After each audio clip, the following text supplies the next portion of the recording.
Hi, I'm Karen Smirchek, president and owner at Veriha Trucking. My father founded the company as a one-man show in 1978. We had 4 siblings in the family, and of that, we all had a choice of, do you want to be part of the family business? My brother had taken over the business while I was in college and went and worked in public accounting. Seeing the growth from 1 truck to 63 trucks when he took over, and then, him doubling the size of the business before I had come in really set the pace for what we wanted to do, of just really saying, what is the size that we need when it's supporting more than 1 family?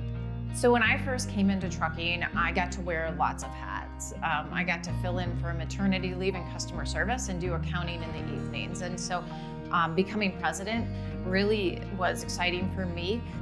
I had this vision of what I could do if we had all departments collaborating together and learning each of the roles. I got to see where there was overlap and opportunity for efficiency. Karen came in, she was more analytical and she was a very good leader. So it allowed me to step away from the desk. In 45 years, there are people here that work. They're still here for 40 years already with me.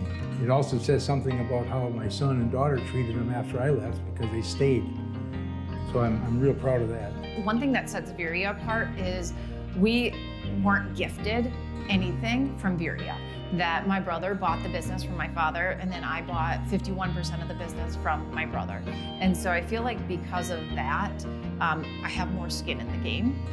I think what makes trucking great is the people that I get to work with. That the team at Veriha is absolutely wonderful.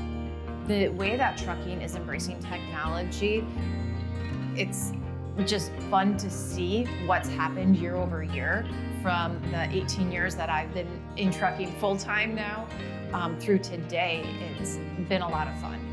My long-term goal for Veriha is to be the safest fleet on the road. I want every driver to come home to their family after every trip on the road, whether that be for a home daily driver every day or for those regional drivers or OTR drivers that are out for 1 week to 2 weeks at a time. We're not going to jeopardize safety in any of the decisions that we're making throughout the day.